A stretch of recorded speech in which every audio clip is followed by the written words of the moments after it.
Hi, this is the guy with the dirty ass house, and if you've seen with previous videos, the dirty ass fingernails. But hey, I cut them. So this is my Rock Island Armory 1911, and this is an outline of the problems that I've been having. So in theory, we should pull this back at every single time with a firm grip, which fire. In this case, I have a firm grip, I'm pulling the trigger, nothing is happening. I run my thumb, yes, I know I need to clip my fingernails. Press here, nothing, nothing, nothing, nothing. Down the middle, nothing, nothing, nothing, nothing.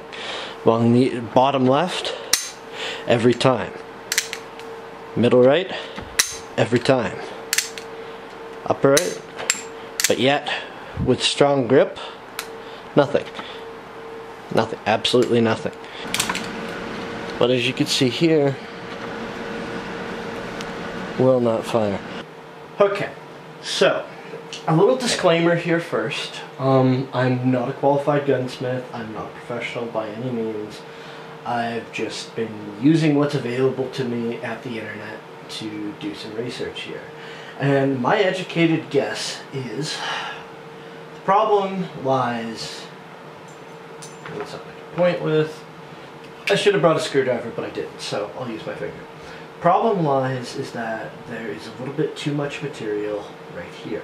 The reason that I think that is because you can see how it's not quite worn properly here. Inside this, inside the actual pistol, I could take these off, but there's nothing that we'll actually be able to see that's relevant to it. But when the trigger is pulled back, there's a bar that contacts this. And so basically what happens is you pull the trigger back when you don't squeeze the grip safety and it bumps against here. When you squeeze the grip safety, this will lift up, enabling the trigger to fall under that. Based on my educated guess and my research, I believe what's going on here is that there's a little bit too much material right here. And what's happening is when you squeeze the grip safety, it is not clearing the trigger bar. And what the click that we're actually hearing is essentially sometimes it's getting under just enough to force it and then it goes click and then yeah, it'll fire.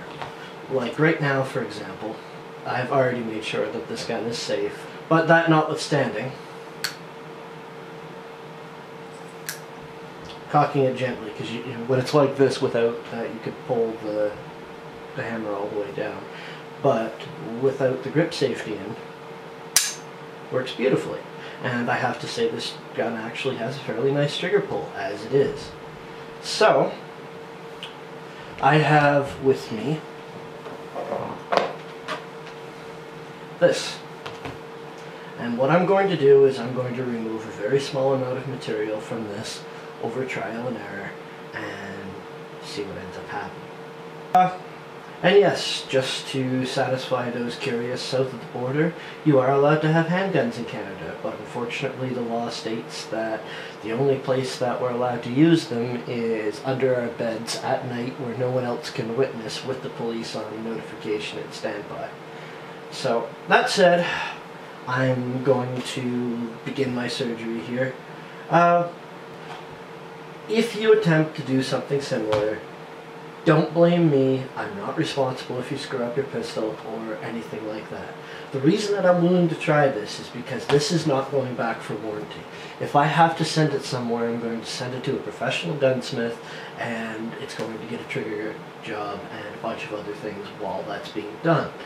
Therefore, if I screw this up, in the end it'll be another trigger guard or another grip safety for me.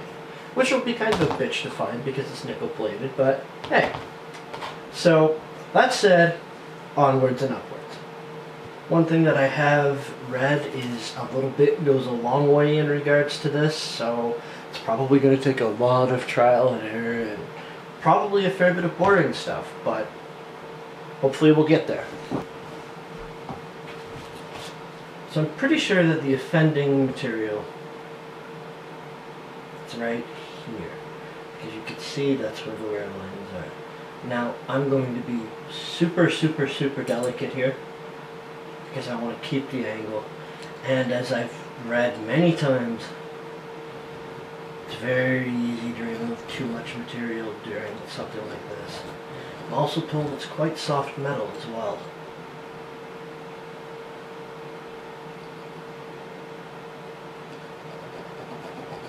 Oh, we'll test fit this again. Now, the next essential part of pistol maintenance is a cap.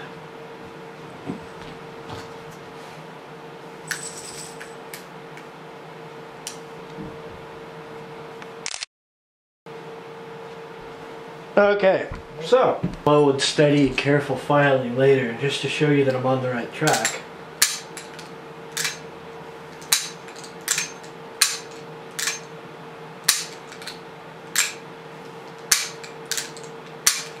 So it seems, so far, my assessment has been correct. Either that or you're about to laugh like hell at some stupid Canadian guy who's just managed to screw up his pistol. It certainly seems like it's working. Now, here's the big test. Does it work without the grip safety? So, as you can see, the safety is still functional. But it's still not quite there. Almost perfect. It's almost there, but not quite. So, more filing.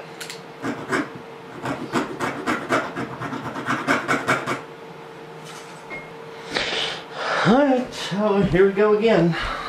Another test fitting.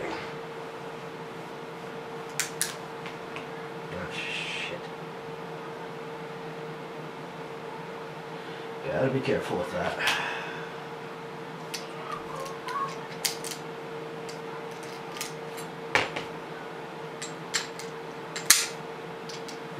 You'd think that after the upteenth million time doing this that I'd have it down every single time, but... Okay, so...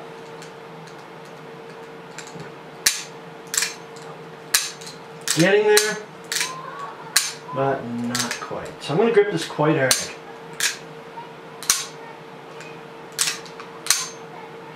You can see, certainly not quite there yet, but certainly miles above what it was before.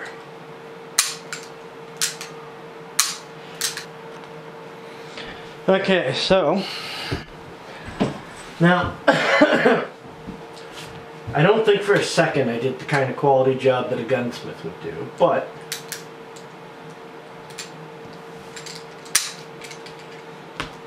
fairly satisfied with how it came out. So, just to show you guys that I was on the right track and that you didn't just get to watch some stupid Canadian fuck up my pistol. By the way, sponsors for today have been brought to you by Wilson Canadian.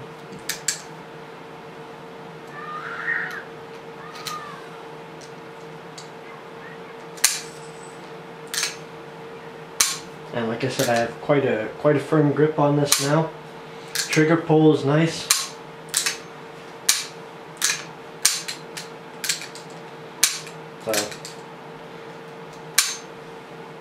So we just sit here, no safety. So I have not disabled the grip safety, but remember how before it didn't seem to want to work, it only wanted to work down here.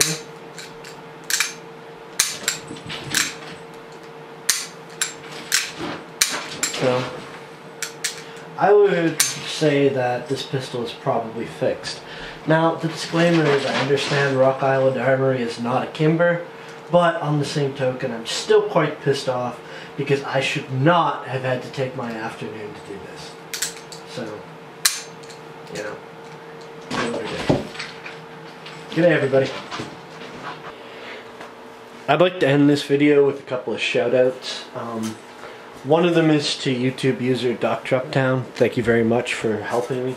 He came up with the idea that the problem had to do with the sear spring.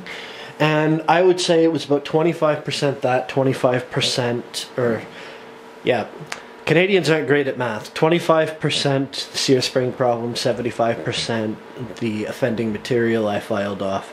But his suggestions helped a lot with smoothing out the trigger pull. So check out his videos in the video description.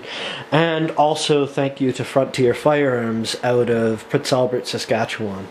I got an email from them this morning offering to replace the pistol, no questions asked, and I thanked them and said that that wasn't necessary as I'd already repaired it. But very good customer service on their part. They're a great bunch of guys to deal with.